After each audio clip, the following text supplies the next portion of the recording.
2021년 재림 준비해 늦은비 성령을 받기 위한 말씀 연구 시리즈, 오늘 성소 정결 개혁 네 번째 시간, 성소 정결이란 무엇인가 말씀 계속하겠습니다. 누가복음 2장 41절, 그 부모가 해마다 유월절을 당하면 예루살렘으로 가더니 예수께서 12살 될 때에 저희가 요셉과 마리아, 예수님의 부모가 이 절기에 전례를 쫓아 올라갔다가 그 날들을 마치고 돌아갈 때 아이 예수는 예루살렘에 머무셨더라. 그 부모는 이를 알지 못하고 동행 중에 있는 줄로 생각하고 예수님을 잃어버렸어요. 부모가 예수님을 잃어버렸습니다. 제가 다시 말씀드리지만 막달라 마리아, 예수님을 그렇게 뜨겁게 사랑하던 막달라 마리아가 예수님을 잠시 잃어버렸지 않습니까? 말씀을 믿지 못할 때 예수님이 서 계셔도 알아보지 못했던 마리아의 경험 우리 들으셨죠? 여기 이제는 12년 동안 함께 살았던 예수님의 부모가 예수님을 잃어버렸어요. 우리 부모님들 아시지 않습니까? 아이들을 어디 놀러 가다 잠시 잃어버리면 얼마나 당혹스럽습니까? 그런데 문제는 지금 예수님은 하루 동안 동행하지 없는데 예수의 부모들은 아기 예수가 그들과 함께 동행하는 줄 착각하는 것입니다. 오늘 이 땅에 많은 성도들이 예수님을 사랑한다고 공언하고 그들이 그리스도와 동행한다고 그렇게 믿지만 여기 예수님의 부모처럼 예수님을 잃어버린 것조차도 모르는 이런 그리스도인들이 얼마나 많은지 아십니까? 우리 특별히 여자의 남은 자손인 재림교인들이 안식일을 지키고 예수의 재림을 갈망하고 소망하고 사모하고 기다리지만 정작 재림 직전에 그 예수 그리스도가 우리를 위하여 어디서 무엇을 하고 있는지조차 우리 재림교인들조차도 알지 못하면서도 예수님이 나와 동행한다고 착각하는 이런 사람들이 무수하다는 사실을 여러분 아시기를 바랍니다. 여러분은 예수님을 잃어버리지 않으셨나요? 예수님이 여러분과 동행하고 있나요? 계속 읽겠습니다. 하룻길을 간호 친족과 아는 자 중에서 찾되 만나지 못함에 찾으면서 예루살렘에 돌아갔더니, 그냥 이 명절이니까 그 나사렛에서 많은 그 친척들과 함께 올라갔다가 오는 중에 재밌게 이야기하고 어울리면서 예수님도 그 중에 있는 줄 알았어요. 그런데 보니까 예수님이 없어요. 여러분, 여기 보니까 사흘 후에 잃어버린 예수를 찾는데 사흘이 걸렸어요. 어디서 만났습니까? 성전에서 만난즉 그가 선생들 중에 앉으사 저에게 듣기도 하시며 묻기도 하시니 듣는 자가 다 그 지혜와 대답을 귀히 여기더라. 12살 된 예수님께서, 아니 여러분 12살이면 초등학교 몇 학년입니까? 자, 이 어린 아이 예수가 성전에서 여기 지금 누구하고요? 이 어른들하고 선생들하고 서로 묻고 대답하는데 그들이 깜짝 놀라는 겁니다. 48절, 그 부모가 보고 놀라며 그 모치는 가로되 아이야 어찌하여 우리에게 이렇게 하였느냐? 너무 놀라서 보라, 내 아버지와 내가 근심하여 너를 찾았노라. 마리아가 얼마나 애타는 심정으로 이 말을 했는지 여러분 좀 상상이 되시지 않습니까? 자, 그런데 예수께서 가라사대 어찌하여 나를 찾으셨나이까? 내가 내 아버지 집에 있어야 될 줄을 알지 못하셨나이까 하시니 양친이 그 하신 말씀을 깨닫지 못하더라. 12살 된 예수께서 말씀하시기를, 아버지 어머니 왜 나를 찾습니까? 내가 내 아버지 집에 성전에 있어야 될 줄을 알지 못하셨나이까? 예수님은 아버지 집에 계셨어요. 오늘 여러분과 제가 기도하는 예수님은 어디 계십니까? 이 땅에 많은 사람들이 하늘을 향하여 날마다 기도하지 않나요? 기도원에서, 골방에서, 순간마다, 가정에서, 예배 드릴 때마다, 교회에서, 안식일마다, 일요일마다 얼마나 많은 사람들이 예수님을 찾고 있습니까? 여러분은 혹시 예수님이 여러분과 함께 동행한다고 믿으십니까? 아니면은 예수님은 여러분과 함께 하지 않는데 예수님이 나와 동행한다고 착각하시는 분은 혹시 안 계신지요? 서기 31년에 예수님은 분명히 다시 오겠다는 약속을 남기시고 하늘로 승천하셨어요. 어디 가셨습니까? 히브리 9장 11절에 그리스도께서 장래 좋은 일에 대제사장으로 오사 손으로 짓지 아니한 곧 이 창조에 속하지 아니한 더 크고 온전한 장막으로 말미암아 염소와 송아지의 피로 아니하고 오직 자기 피로 영원한 속죄를 이루사 단번에 성소에 들어가셨느니라. 하늘로 승천하신 예수님은 하늘 성소에 들어가셨어요. 우리는 지금 계속 예수님 행방을 찾는 겁니다. 제가 지금 드릴 이 특별 기획 시리즈 성소 정결 개혁 본론으로 들어가려면 아직도 멀었습니다. 우리 서론을 하면서 우리가 그토록 만나기를 원하는 예수 그리스도의 행방을 우리가 지금 추적하는 겁니다. 영적인 내비게이션을 통하여 예수님이 계신 그곳을 찾아가는 겁니다. 예수님은 승천하셔서 영광의 여호와 하나님의 보좌가 있는 하늘 성소에 입성하셨어요. 하늘에 들어가셨습니다. 여러분 사도행전 7장 55절에 보니까 스데반이 순교당할 때 좌우 앞뒤에 돌을 들고 찌르는 그 사람들 속에 스데반이 성령이 충만하여 하늘을 우러러 주목하여 하나님의 영광과 및 예수께서 하나님 어디에? 우편에 서신 것을 보고 여러분 예수님이 어디 계셨어요? 서기 34년 스데반 집사가 순교당하여 죽는 그 순간에 하늘을 우러러 주목하여 볼 때에 예수님 행방을 찾았습니다. 말하되 보라 하늘이 열리고 인자가 하나님 우편에 서신 것을 보노라. 하나님의 보좌가 있는 거룩한 성소, 예수께서 거기 계셨어요. 다른 데는 예수님이 다 보좌에 앉으셨다 이렇게 표현되어 있는데 예수님을 뜨겁게 사랑하여 생명을 조금도 아끼지 아니하고 예수님을 위하여 온전히 순교에 제물로 드려지는 하나님의 아들 예수 그리스도의 아들 스데반이 돌에 맞아 죽는 순간에 주님이 벌떡 일어나셨어요. 사도 요한이 계시록 1장에서 서기 96년경에 예수님 행방을 찾았다고 말씀드렸지요. 촛대 사이에 인자 같은 이가 발에 끌리는 옷을 입고 가슴에 금띠를 띠고 그 머리와 털의 희기가 흰 양털 같고 눈 같으며. 여러분 우리 예수님 하면 어떤 모습 생각납니까? 이 검정 갈색 머리에 수염 있고 흰 옷 입으시고. 여기 성경을 잘 보세요. 제가 1991년 9월 16일 우리 뒷동산에서 그때 교회를 개척하며 한참 어려울 때 새벽 4시에 올라가서 해가 뜰 때까지 기도하고 있는데 9월 16일입니다 6시 50분경에 그때 제 하나님 음성을 처음 들었다고 그랬잖아요. 제가 하나님 음성 일생에 딱 한 번 그때 들었어요.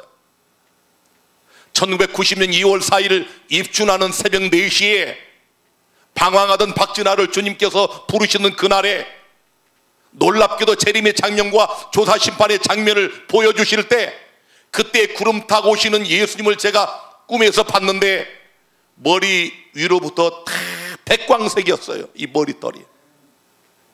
여기 보세요. 그 머리와 털의 희기가 흰 양털 같고 눈 같으며 그의 눈은 불꽃 같고. 놀랍지 않습니까? 서기 96년경에 예수님 행방을 어디서 봤습니까? 하늘 성소에서 계시 가운데 사도 요한이 봤어요.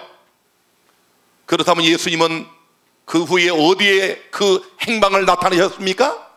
다니엘 7장 13절에 내가 또 밤 이상 중에 보았는데 인자 같은 이가 하늘 구름을 타고 와서 옛적부터 항상 계신 자에게 나와 그 앞에 인도되매, 여러분 2300주야가 끝나는 그때에 우리 예수 그리스도께서 하늘 구름을 타시고 여호와의 보좌가 있는 거룩한 하늘 지성소에 입성하시는 놀라운 장면이 여기 예언되어 있지 않습니까? 다니엘 8장 14절에 그가 내게 이르되 2300주야까지니 그때의 성소가 정결하게 함을 입으리라. 우리 주님이 왜 하늘 구름을 타고 여호와 하늘 아버지가 있는 하늘 지성소의 대제사장의 직분을 가지고 들어가셨습니까? 하늘 성소를 정결케 하시려고. 엄청난 의미가 이 안에 들어있어요. 이제 여러분들 앞으로 계속되는 말씀을 들어보시면 깜짝 놀라실 겁니다. 제가 70일의 고난 속에 주의 성령께서 이 말씀을 주시는데, 제가 평생 가르치고 설교하고 알고 읽는 그런 말씀이었지만 이 말씀들을 경험하게 해줄 때 제가 놀랐습니다. 여러분, 2300주야 도표를 보십시오. 달려가면서도 읽으라고 한 이 말씀. 자, 주전 457년에 시작된 2300주야 인류 구속의 시간표는 2300년이 지나면 1844년 10월 22일에 끝납니다. 서기 31년에 하늘로 승천하신 예수님은 우리를 위한 제사장으로, 우리를 위한 대제사장으로 하늘 성소에 입성하시고, 그 다음 스데반 눈에 나타났죠. 사도 요한의 계시 가운데 나타났지 않습니까? 분명히 성소에 계셨지요. 촛대 사이는 성소예요. 그러다가 1844년에 드디어 예수님께서 하늘 구름을 타고 책들을 펴놓고 심판을 개정하신 여호와 하나님의 불붙는 보좌 앞으로 나가시는 놀라운 장면이 다니엘 7장에 나타나 있지 않습니까? 자, 여러분 이 도표를 보시면은 우리 예수님께서 이 땅에 아기 예수로 오실 그때부터 십자가에 운명하실 때까지 예수 그리스도는 우리를 위하여 이 지상의 성소뜰에서 봉사를 하셨어요. 그 다음에 하늘로 승천하신 주님은 하늘 성소에 입성하시면서 그때부터 언제까지? 2300주야가 시작되는 그때까지 하늘 성소에서 우리를 위한 제사장으로 사역을 하셨습니다. 예수님이 승천하신 그분이 하늘에 가서 가만히 이 팔짱 끼고 바라보시는 분이 아니에요. 다 같이 나를 위하여, 다시 한번 우리를 위하여, 우리를 위하여 하나님 앞에 나타나신 예수, 그분이 2300주야 끝나는 그때부터 하나님 여호와가 계신 보좌 앞으로 하늘 지성소로 대제사장의 직분을 가지고 나가셔서 하늘 성소를 영원히 정결케 하는 그 놀라운 지성소에서 우리를 위한 봉사를 하고 계시다는 이 놀라운 사실을 깨닫게 되기를 바랍니다. 이걸 알아야 예수님이 여러분과 동행하는 거예요. 우리 재림교인들이 이거 모르면 아까 예수님의 부모처럼 예수님이 없는데도 불구하고 예루살렘을 떠나서 고향으로 가면서 예수님이 동행하는 줄로 착각한 것처럼 우리도 그럴 수 있어요. 이거 모르면 우리 재림교인들은 늦은 비를 받지 못합니다. 예수 그리스도는 지금 하늘 지성소에서 우리를 위하여 봉사하고 계시다는 이 놀라운 사실을 영의 눈으로 보시기를 바랍니다. 이건 이론이 아니에요. 신학적인 교리가 아니에요. 실제로 예수님이 나를 위하여 대제사장으로 여호와 하늘 아버지 앞에 서셔서 우리를 위하여 흘리신 그 못자국이 있는 두 양팔을 벌리시고 우리 각자 이름을 부르시면서 우리를 위한 대언자요 우리를 위한 중보자로 하늘 지성소에서 일하고 있다는 사실을 영의 눈으로 보시기를 바라고, 이 그리스도와 함께 동행하시게 되기를 간절히 바랍니다. 히브리 9장 13절에 잘 들으세요. 아주 중요한 말씀 나옵니다. 여러분이 그동안 읽어도 알지 못한 말씀, 들었어도 깨닫지 못한 말씀이 나와요. 염소와 황소의 피와 및 암송아지의 채로 부정한 자에게 뿌려 그 육체를 정결케 하여 거룩게 하거든. 우리 이 땅에 모형과 그림자인 모세의 성막에서 짐승의 피로 거룩하게 했지 않습니까? 이 얘기를 하는 이 얘기를 그러면서 14절에 하물며 영원하신 성령으로 말미암아 흠없는 자기를 하나님께 드린 그리스도의 피가 어찌, 아니 여러분, 황소와 염소의 피를 그리스도의 피와 견줄 수 있나요? 잘 보세요. 이 그리스도의 피가 여러분을 위하여 성령으로 말미암아 흠없는 예수 자신을 하나님께 드린 이 그리스도 예수의 피가 어찌 너희 양심으로 죽은 행실에서 깨끗하게 하고 살아계신 하나님을 섬기게 못하겠느냐. 아마 평생 예수 믿고 성경 읽으셨어도, 여러분이 성경 필사를 했어도 여기 노란 색으로 제가 색칠해 놓은 이 말씀을 잘 알지 못하셨을 거예요. 너희 양심으로 죽은 행실에서 그리스도의 피가 어찌 깨끗하게 하지 못하겠느냐, 이런 말이에요.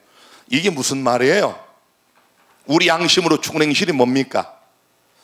여러분 행실은 살아 있습니까? 저 미국의 서부 개척 시절에 그 벌목을 하는 사람들이 이룬 동네가 있었습니다. 벌목 아시죠?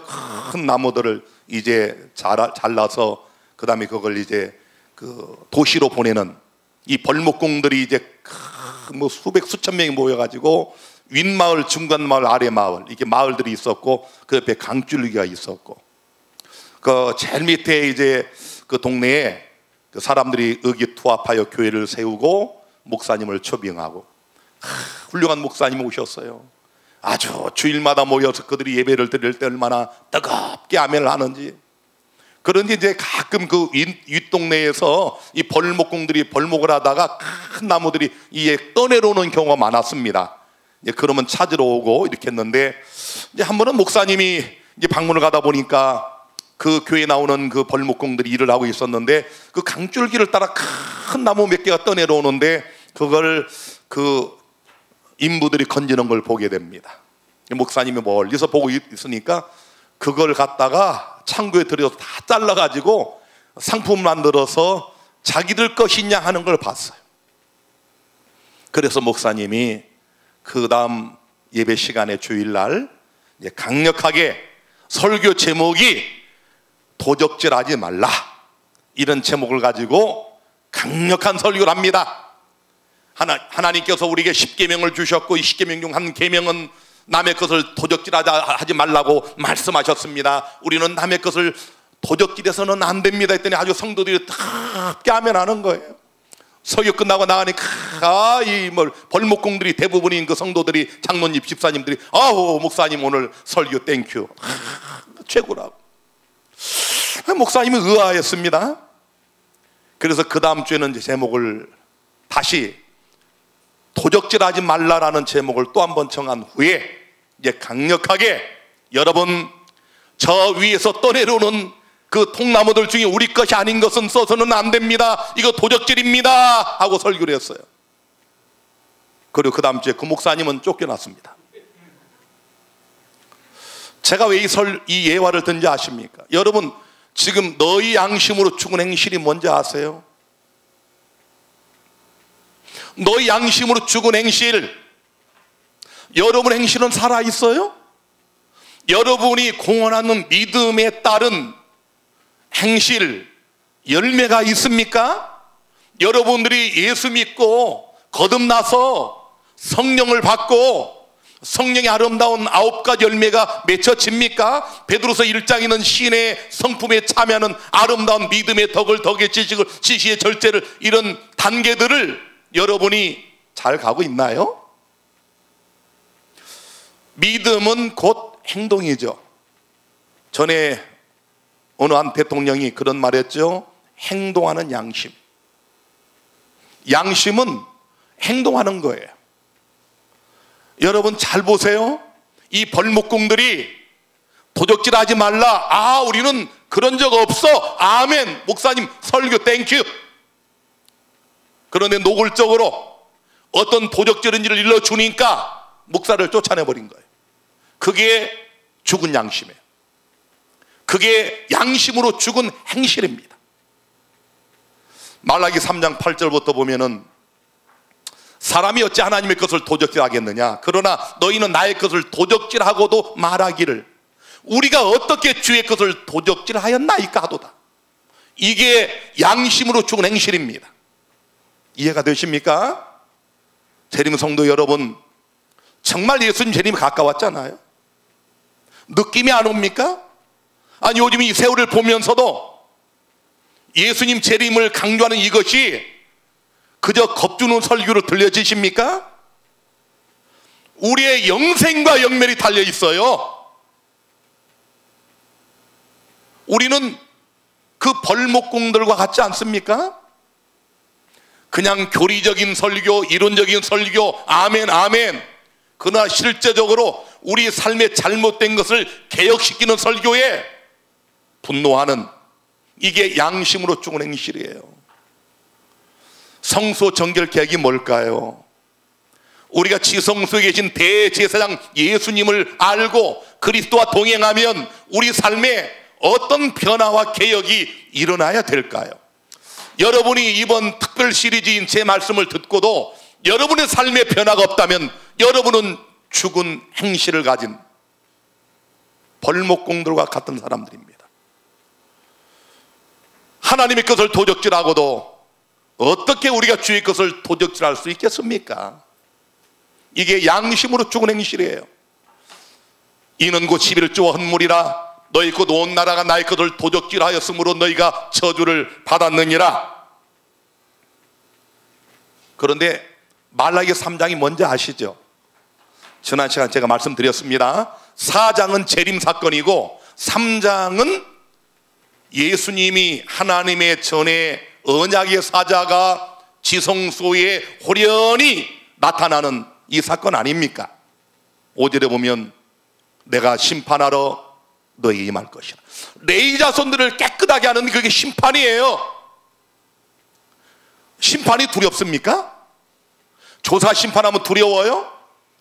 여러분 다니엘 7장 22절에 이 조사 심판의 궁극적 목적이 나와 있어요. 예수께서 성도를 위하여 심판하면, 신원하면 하나님의 백성들이 영원하고 영원한 하나님의 나라를 얻는 것입니다. 하나님이 우리를 왜 심판하셔요? 하늘나라에 들어가지 못할 적합하지 않은 우리의 품성의 찌꺼기들, 우리가 알면서 짓는 죄들, 죄인데도 죄가 아니라고 우기는 것들, 우리를 영생에서 영원히 단절시키는 이런 것들을 다 끊어내라고, 이것들을 없이 하라고, 우리가 빌바를 마땅히 알지 못할 때 울며 탄식하며 간구하시며 기도하시며 우리 주님이 우리를 위해 신원하시는 거예요. 내가 심판하러 너에게 임할 것이라. 술사는 자에게와 간음하는 자에게와 거짓 맹사는 자에게와 품꾼의 싹에 대하여 억울을 케하며 과부와 고아를 압제하며. 제가 70일 동안 이거 많이 회개했습니다. 이게 그냥 단어 하나하나가 그냥 이렇게 읽고 지나가는 단어가 아니에요. 술사는 자에게와 간음하는 자에게와 모든 종류의 간음, 누구와 꼭 어떤 연애를 해서가 아니고 우리 생각으로 짓는 간음, 음란한 사진과 동영상을 보는 이런 모든 죄들, 이런 것까지도 여러분 이거 버리지 않으면 정결케 될 수가 없어요. 거짓 맹세하는 거, 거짓말하는 거, 여러분 우리는 거짓말 잘해요.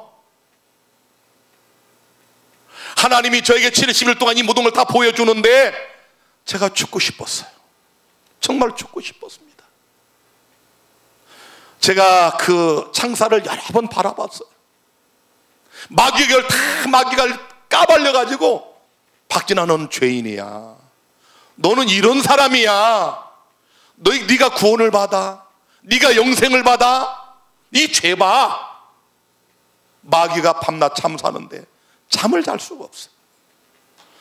이건 지금 여러분 제가 이렇게 말씀드리 여러분은 잘 모르실 거예요. 제가 이걸 체험을 하고 체득을 하는데 그래서 제가 개인적으로 조사 심판을 조금 경험을 했어요. 자, 억울하게 하는 일들, 과부와 고아를 압제하는 것들, 약자를 힘들게 하는 것들, 우리보다 못한 소외된 이웃들에게 무관심한 것들, 여러분 이 모든 것들, 나그네를 억울하게 하고 나를 경외치 아니하는 자들에게 속히 증가하리라 만군의 여호와가 말하였느니라. 이걸 우리가 다 알잖아요. 실천하지 않는 것은 양심으로 죽은 행실입니다. 그 말을 하는 거예요. 히브리서 9장에서 이 땅에 짐승의 피가 여러분 육체를 정결케 했다면 어찌하여 성령으로 말미암아 자기 흠없는 몸을 하나님 앞에 온전히 들으신 그리스도 예수의 고귀한 피가 너희를 변화시킬 수 없는 것이더냐. 너희가 정말 예수의 피를 믿냐? 너희가 정말 그리스도와 동행하고 있느냐? 그걸 묻는 거예요. 너희는 정말 예수가 너와 함께 한다고 믿느냐? 지성소에 계신 예수가 너와 동행한다고 혹 착각하는 거 아니냐? 마리아처럼 살아계신 예수가 네 옆에 서 있는데 죽은 예수의 시체를 찾아서 향유를 바르려 했던 것처럼 네가 그렇게 생각하는 것이 아니냐? 이걸 묻고 있는 겁니다. 야고보서 2장 13절에 긍휼을 행하지 아니하는 자에게는 긍휼 없는 심판이 있으리라. 여러분 형제 자매들을 참으로 불쌍히 여기시게 되기를 바랍니다. 얼마나 불쌍해. 우리가 형제 자매들을 불쌍히 여겨야 돼요. 긍휼이 없는 심판이 있으리라. 긍휼은 심판을 이기고 자랑하느니라. 여러분 조사 심판을 우리가 어떻게 이길 수 있을까요? 불쌍히 여기는 자가 이길 수 있어요. 어려움 당한 사람을 불쌍히 여기는 사람, 소외된 이웃들을 불쌍히 여기는 사람, 병들 아파 신음하는 사람을 불쌍히 여기는 사람, 가난한 사람을 불쌍히 여기는 사람, 옥에 갇혀서 아무 희망 없이 죽어가는 그 죄수들을 옥에 있을 때 나를 돌아보았구라는 주님 말씀처럼 그들을 불쌍히 여기는 사람. 제가 이제 그 설교 아마 다음 안식일쯤에 하려고 합니다. 이 세상에서 가장 불쌍한 사람이 누군지 아세요? 누굴까요? 옥에 있는 자들입니다. 왜 예수님께서 마태복음 25장에 열처녀 비유, 달란트의 비유, 마지막 양과 염소의 비유, 예수님 재림 준비의 가장 하이라이트, 그 양이 누구고 염소가 누구냐? 내가 헐벗을 때 너희가 나를 돌아봐 주었고, 내가 굶주릴 때 나를 돌아봐 주었고, 그 마지막에 뭐예요? 내가 옥에 있을 때 와 보았느니라. 왜 불쌍할까요? 가족도 버린 사람들, 사기꾼들, 도둑놈들, 성폭행범들, 사악한 자들인데 왜 가장 불쌍할까요? 왜 예수님께서 십자가 위에서 가장 악한 죄를 짓고 사형 집행 당하는 행악자를, 그 강도를 행악자라고 되어 있어요. 왜 그를 구원하셨을까요? 가족도 버렸어요. 제가 가서 보니까 대부분이 다 가족이 버렸어. 다 이혼했어. 어떤 아내가 그런 남편과 살겠어? 다 버려졌어. 아무도 관심을 갖지 않아. 사회 나가도 너는 전과자야. 다 손가락질해. 그래서 예수님만이 그들을 돌볼 수 있고 예수님만이 그들을 사랑할 수 있기 때문에 그들이 가장 불쌍한 자들이에요. 우리 관심 없잖아요. 저놈들은 저렇게 싸다, 벌 받아야 돼, 매정하잖아요. 나쁜 놈들. 그런데 여러분, 그 사람들은 이제 희망이 없어요. 사랑하는 친구도 떠나가고 가족도 떠나고 부모도 버려버리고 애인도 버리고 아내도 떠나가고 자식도 아버지 취급도 안 하고. 그래서 오직 예수님만 바라볼 수 있는 사람들, 그래서 가장 불쌍한 거예요. 그래도 주님께서 마지막 비유에 내가 오게 했을 때 너희들이 와 보았고 나를 돌아봐 주었고, 오 주여 내가 언제 그렇게 했습니까? 여기 있는 내 형제 중에 지극히 작은 자에게 한 것이 곧 내게 했느니라. 불쌍히 여기는 것은 심판을 이깁니다. 소외된 이웃들을 사랑하는 그 사랑이 조사 심판을 이기게 합니다. 야고보 2장 14절에 내 형제들아, 만일 사람이 믿음이 있노라 하고 행함이 없으면 무슨 이익이 있으리요? 그 믿음이 능히 자기를 구원하겠느냐? 만일 형제나 자매가 헐벗고 일용할 양식이 없는데 너희 중에 누구든지 그에게 이르되 평안히 가라, 덥게 하라, 배부르게 하라 하며 금은에 쓸 것을 주지 않으면 무슨 이익이 있으리요? 야, 불쌍하구나, 참 안 됐구나, 그러네. 예수를 잃어버린 사람이에요. 이와 같이 행함이 없는 그 믿음은 그 자체가 죽은 것이라. 이게 양심으로 죽은 행실입니다. 입으로는 공언해요. 나는 예수님을 사랑하지, 하나님 나를 사랑해, 나는 안식일을 지켜, 나 11주 정확히 내, 나 재림교인이야, 늦은 비를 받을 거야.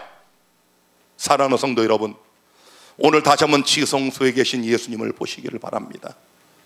그리고 우리 양심에 예수님이 왜 무엇 때문에 대제사장으로 하늘 지성소에 들어가셨는가?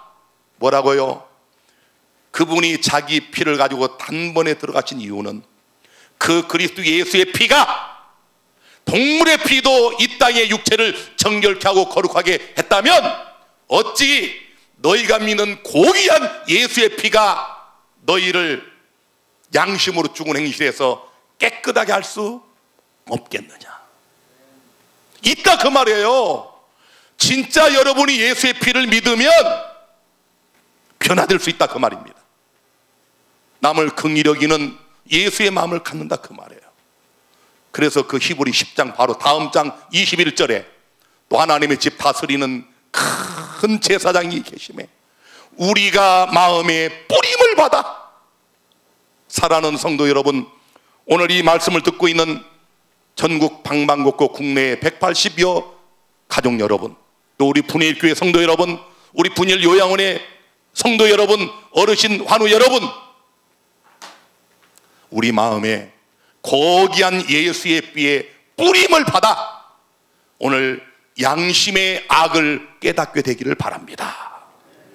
양심으로 죽은 우리 행실을 오늘 분명히 봐야 돼요. 우리를 점령하고 우리를 영생을 상실하게 하도록 우리를 정복자, 우리의 정복자로 우리의 사상과 동기와 생각과 마음을 주장하는 요 마귀 녀석을 예수 이름으로 오늘 말씀을 들으시면서 뜨겁게 아멘하여 우리의 심령의 성전에서 내쫓게 되기를 바랍니다. 우리 자신을 정확히 봐야 돼요. 예수의 피를 뿌려야 양심의 악을 깨닫습니다. 그래서 몸을 맑은 물로 씻었으나 여기 보세요. 참마음과 온전한 믿음으로 하나님께 나아가자. 오 사랑하는 성도 여러분, 예수를 힘입어 오늘 하나님의 보좌 앞으로 담대히 참마음과 온전한 믿음으로 나아가시게 되기를 바랍니다. 또 약속하신 이는 미쁘시니 우리가 믿는 도리의 소망을 뭐하지 말고 움직이지 말고 굳게 잡아. 요즘 얼마나 많은 기라성 같은 재림교회 목사들이 떨어집니까? 떨어지잖아요. 진리에서 떨어져 나가잖아요. 그들이 책자를 내고 유튜브를 통하여 재림 성도들을 미혹하잖아요. 여러분, 이 진리의 반석을 굳게 붙잡으시고 믿는 도리에 여러분의 재림 소망을 움직이지 말고 굳게 잡게 되기를 주님 이름으로 축원합니다. 그 다음 이거 보세요. 서로 돌아보아 사랑과 선행을 격려하며. 여러분, 이게 얼마나 중요한지 아시죠? 우리 어려움 당할 때 누가 위로하는 말 한마디만 해줘도 눈물이 나와. 서로 돌아보라고 그랬잖아요. 이기심을 버리라는 거예요. 사랑과 선행을 격려하고 그 다음에 모이기를 피하는 어떤 사람들의 습관과 같이 하지 말고 오직 권하여 그날이 가까움을 볼수록 더욱 모이기를 힘쓰라는 거예요. 마귀가 철저히 재림 임박한 마지막 때에 코로나19 방역 방침을 통하여 1년 이상 우리를 못 모이게 하고 있잖아요. 제가 작년부터 그래서 끊임없이 얘기했잖아요. 희한하게도 재림교인들이 이런 박진아 목사의 주장에 얼마나 반발을 하던가요. 기가 막히지 않습니까? 여러분, 우리 지금 요양원에도 여기 1년 이상 참석하지 못한 환우들 믿음 다 떨어지는 거예요. 믿음은 들음에서 납니다. 들음은 말씀에서 나요. 밥상에 앉아 밥을 먹지요. 여러분, 식당에 가야 밥을 먹지요. 모이지 않으면, 말씀 듣지 않으면 믿음은 한없이 떨어지게 돼 있는 것이 영적인 법칙이에요. 그래서 오늘 제가 서두에 말씀드렸지만 우리 미국의 백인숙 집사님 지금 할머님이신데 새벽 2시까지 미국에서 예배 시간을 기다리는 것 보세요. 제가 눈물 나왔다고 그랬잖아요. 그냥 갑자기 제 어깨가 무거워지는 겁니다. 이렇게 연세가 있으심에도 불구하고 하나님 말씀을 사랑하는, 이게 뭐예요? 예수의 피 뿌림을 받아 그리스도의 그 피의 고귀함을 체험한 백성들의 열매예요. 히브리 9장 23절에 그러므로 하늘에 있는 것들이 모이건 이런 것들로서 정결케 할 필요가 있었으나 하늘에 있는 그것들은 이런 것들보다 더 좋은 제물로 할지니라. 여러분, 어떤 분이 하늘에 무슨 죄가 있다고 정결케 할 필요가 있겠냐고. 이분들은 하나밖에 둘은 모르시는 분들이에요. 이분들은 십자가의 모든 것이 완성됐기 때문에 그 이상 필요 없다 하는 분들은 성막제도의 뜰에서 머물러 있는 겁니다. 그 후에 성소와 지성소가 뭔지를 전혀 모르고 그리스도와 동행하지 않는 예수를 잃어버린 자들이에요. 히브리 9장 24절입니다. 그리스도께서는 참것의 그림자인 손으로 만든 성소에 들어가지 아니하시고 오직 참하늘에 들어가서, 자 이제 다시 한번 다 같이 우리를 위하여 하나님 앞에 나타나시고, 할 일이 있잖아요. 십자가로 우리 속죄를 단번에 이루셨지만 이제 그 자기의 피를 가지고 하늘 성소에 들어가셔서 우리를 위하여 하실 일이 있지 않습니까? 이게 안 보여요? 예수님은 어디 계십니까? 주소를 알아야 편지를 쓰지요. 주소가 잘못된 편지는 되돌아옵니다. 맞죠? 여러분, 우리의 대제사장 예수 그리스도가 어디 있어요? 하늘 지성소에 계십니다. 히브리 9장 26절부터 봅니다. 마지막 말씀, 이제 자기를 단번에 제사에 드려 죄를 없게 하시려고 세상 끝에 나타나셨느니라. 그분의 목적이 뭐예요? 죄를 없게 하시려고. 여러분, 우리 죄가 없어져야 하늘 성소가 정결케 됩니다. 여러분과 죄가 그쳐져야, 우리의 죄가 그쳐져야 대제사장의 직무가 끝납니다. 죄가 끝나고 죄를 다 도말하고 이 죄의 원흉인 사단을 다 불살르고 악인을 불살라야 여러분, 하늘이, 우주가, 하나님의 성소가 완전하게 정결하게 되는 거예요. 그 일을 위해 예수께서 세상 끝에 나타나셨다고 되어 있잖아요. 이래도 여러분, 십자가로 모든 게 다 끝났습니까? 한 번 죽는 것은 사람에게 정한 것이요, 그 위에 뭐가 있어요? 심판이 있잖아요. 이와 같이 그리스도도 많은 사람의 죄를 담당하시려고 단번에 들이신 바 되셨고, 구원에 이르게 하기 위하여, 영원한 구원 아닙니까? 십자가로 속죄를 이루셔서 저를 믿는 자마다 여러분 멸망하지 않고 영생을 받게 하시지만, 여러분 예수를 믿음으로 모든 죄가 용서받지만 우리는 여전히 죄악의 세상에 머물고 있잖아요. 죄악의 세상이 여전히 계속되고 있잖아요. 이 장관 죄악 역사가 끝나야 되지 않습니까? 그래서 다시는 죄가 없는, 눈물이 없는, 저주가 없는, 여러분 사망이 없고 아픈 것이 없고 늙는 것이 없는 그 영원한 하나님의 나라가 도래해야, 그래서 그 구원에 이르게 하기 위하여 죄와 상관없이 죄를 다 도말받고 정결하게 되어 자기를 바라는 자들에게 두 번째 나타나시리라. 사랑하는 성도 여러분, 우리 주님 하늘 성소에서 성소를 정결하게 하는 일을 하고 계셔요. 우리의 죄들을 다 그분이 받으셔서, 이제 제가 내일 말씀드립니다. 어떻게 처리하시는지. 이것들을 다 도말하시고 없이 하셔서, 여기 보세요. 죄와 상관없이 정결케 된 그런 자들이, 주님을 바라는 자들에게 주님은 그들을 데리러 두 번째 나타나십니다. 주께서 영광 중에 오시는 그날 두 번째 이 땅에 그 몸을 나타내시는 재림의 날에 우리 다 함께 정결하게 된 몸으로 우리 주님을 영접하여 정결한 하늘 성소에 우리 다 함께 입성하시는 놀라운 축복을 받게 되기를 간절히 바랍니다.